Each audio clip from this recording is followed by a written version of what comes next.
Chapter 12. Daily Chores. Days slipped by quietly, like soil sliding through an open palm. Small, almost invisible changes stitched themselves into the rhythm of their shared home. Lian noticed them all. One morning, when she came down for breakfast, her eyes caught on something simple yet sharp. Zeyuan's ring finger was bare. He didn't hide it. He didn't explain. He didn't even notice her glance. She said nothing, though a faint sting pressed against her ribs.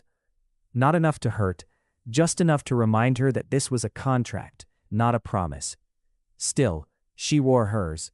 Even if it meant nothing to him, it meant something to her. Or maybe she simply wasn't ready to take it off. Afternoon in the study.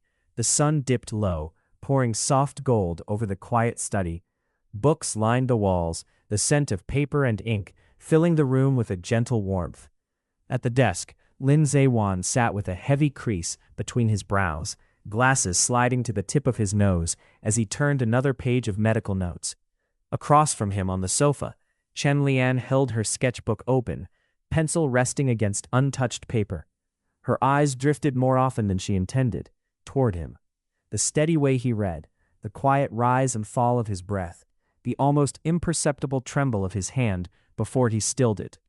She wasn't observing him as a doctor or as an art restorer.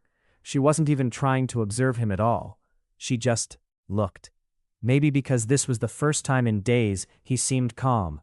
Or maybe because in the silence of this villa, his presence made her feel less alone. A week of small things.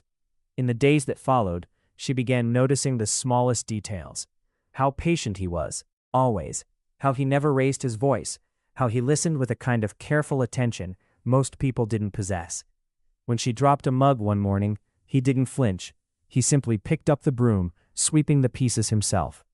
When she worked late into the night, lamps shining over old artwork, he would wordlessly place a cup of warm tea beside her. He didn't talk much, but when he did, his voice had a quiet certainty that steadied the air itself. And without realizing it, she had started leaning on that calmness.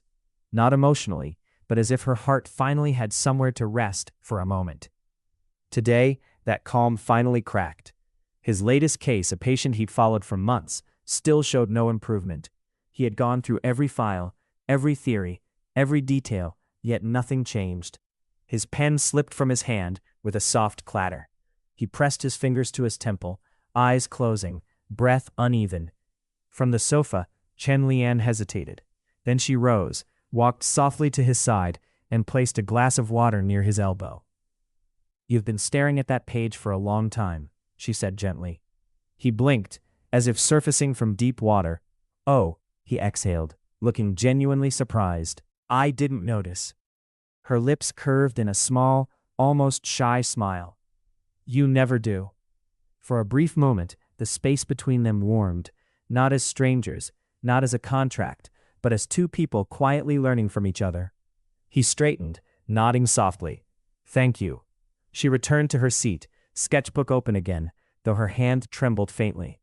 Outside, the fading sunlight surrendered to dusk, and the study sank into a soft, peaceful quiet, the kind that only forms between two people who no longer need to fill the silence with words. Midnight in the study. The clock on the wall slipped past midnight. The study rested in a cocoon of soft lamplight.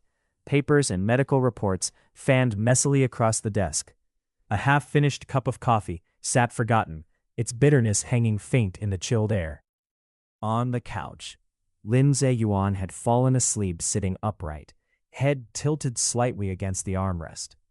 His glasses were still on, a pen loosely held between fingers that had clearly fought exhaustion too long.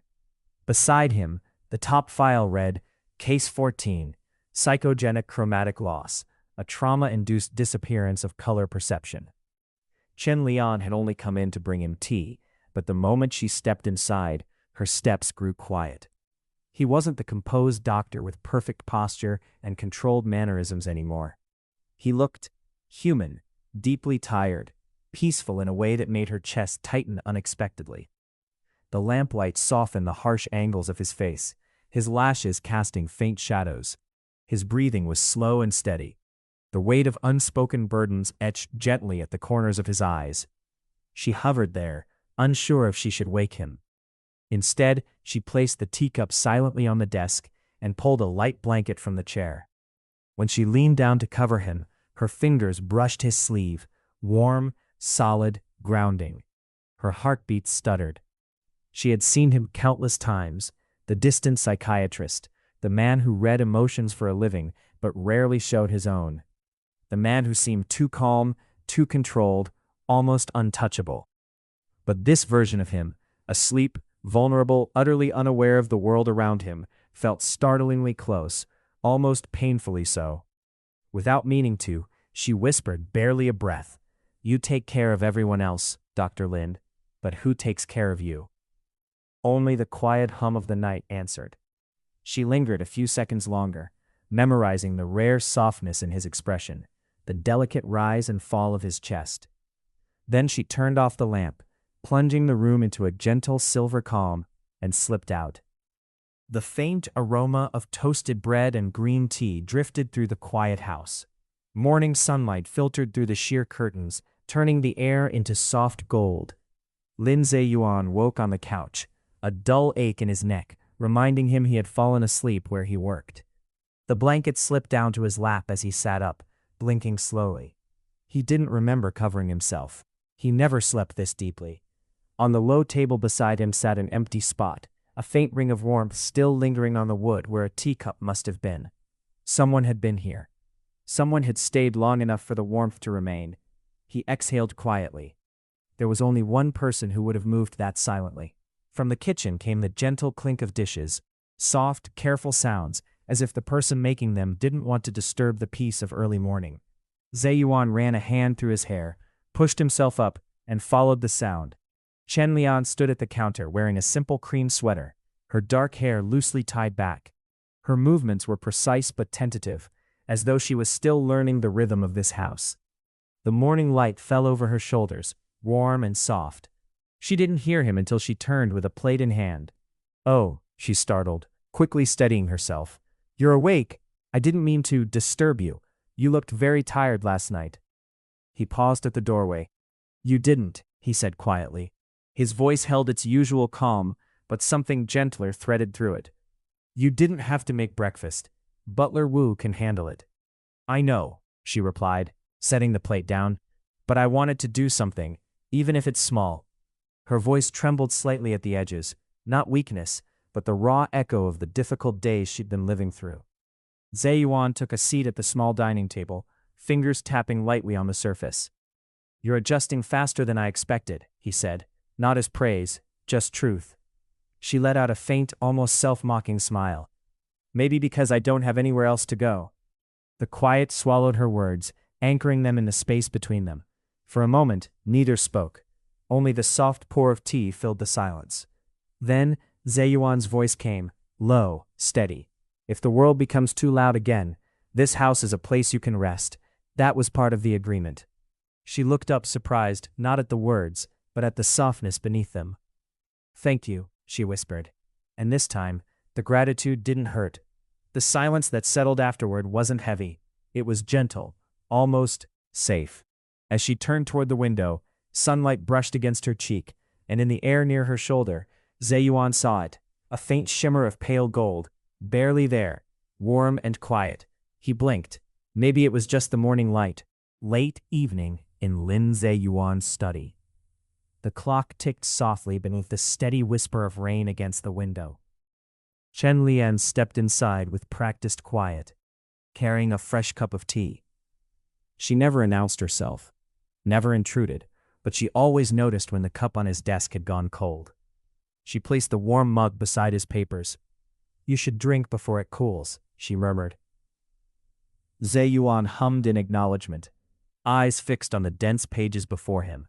Symptoms, chromatic notes, diagnostic sketches only he could understand. She turned to leave, but the edge of a glass slide on the desk caught her finger. A sudden sting, a soft hiss escaped her. Lin Zeyuan's head snapped up instantly. "Let me see." His tone was calm, gentle even, but absolute, an instruction she couldn't brush aside. "It's really nothing," she tried, forcing a small smile. A bead of red betrayed the lie. He stood without another word. rounding the desk in quick, decisive strides. Before she could tuck her hand away, he took it, carefully but completely. His touch was cool and precise, the touch of a doctor.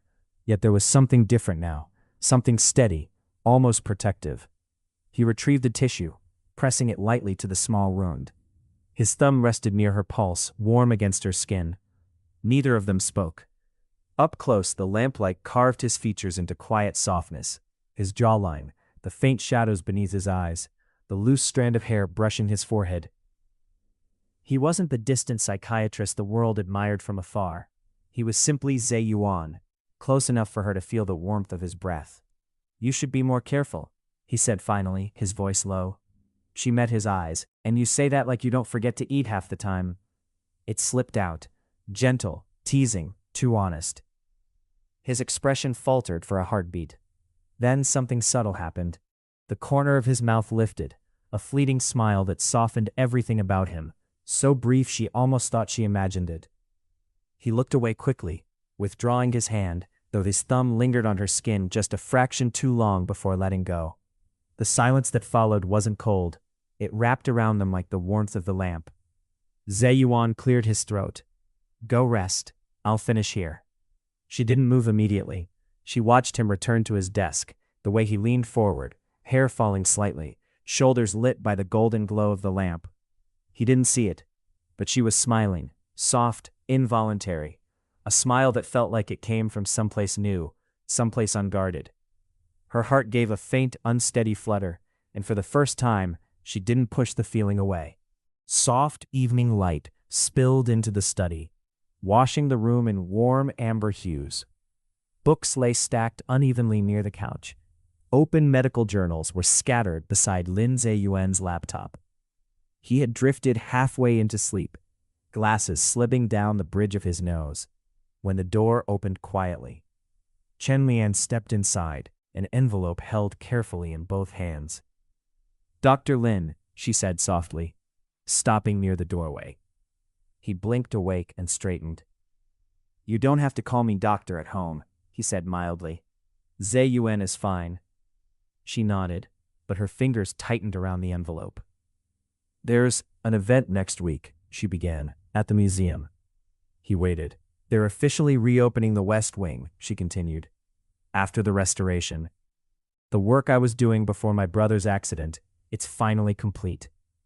Her voice thinned at the end, but she steadied herself almost immediately, lifting her chin. "And," she added, quieter now, "they're holding a memorial for manager Chen Yusin that same day, after the reopening ceremony." The room seemed to be still. Zeyuan removed his glasses, setting them aside with care. "I need to attend," she said, "as a curator and as family." She hesitated, then looked at him directly.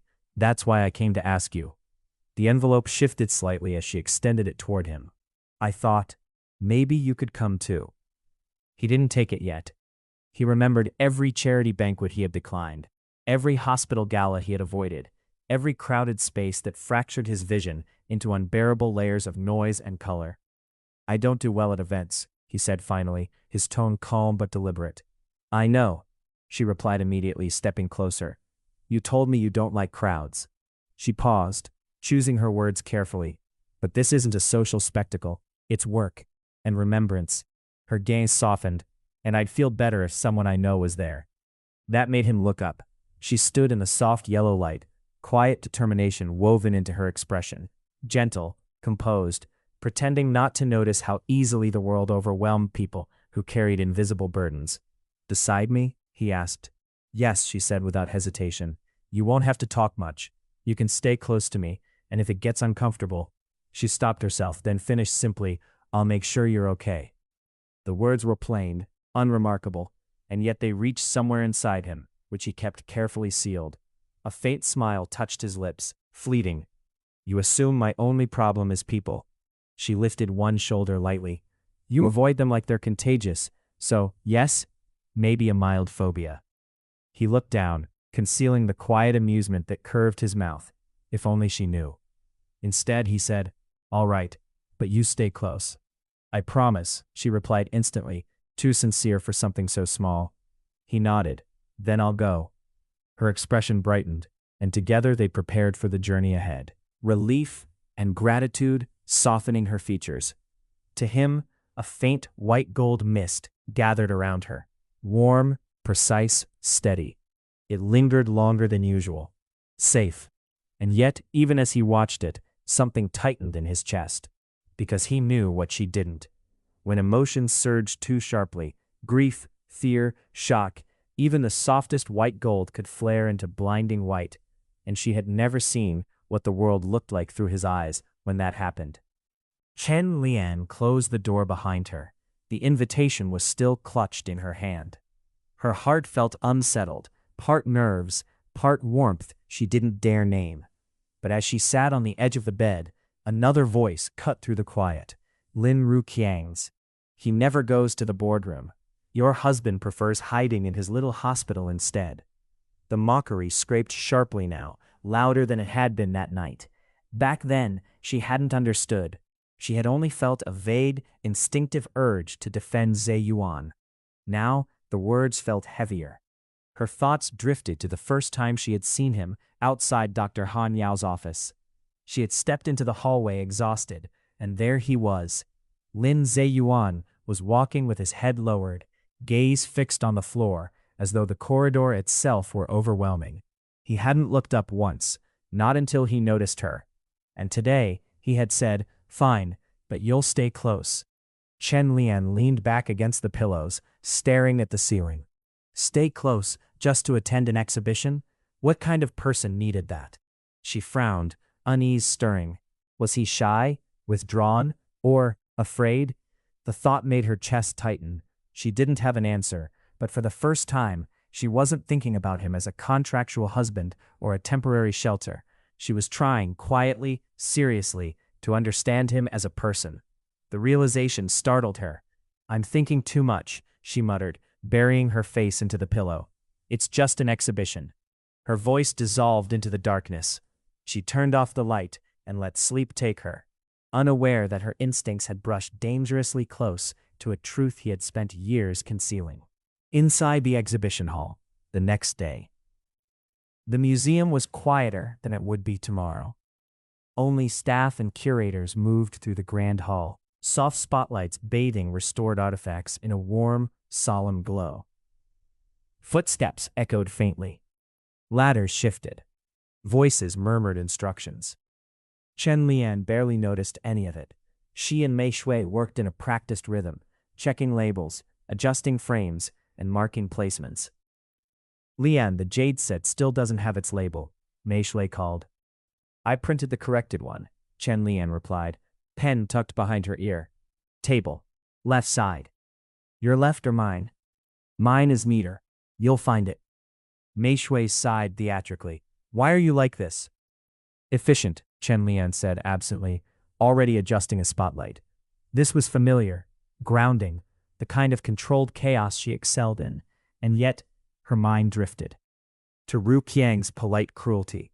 He avoids the boardroom like the plague. Don't expect him to face crowds.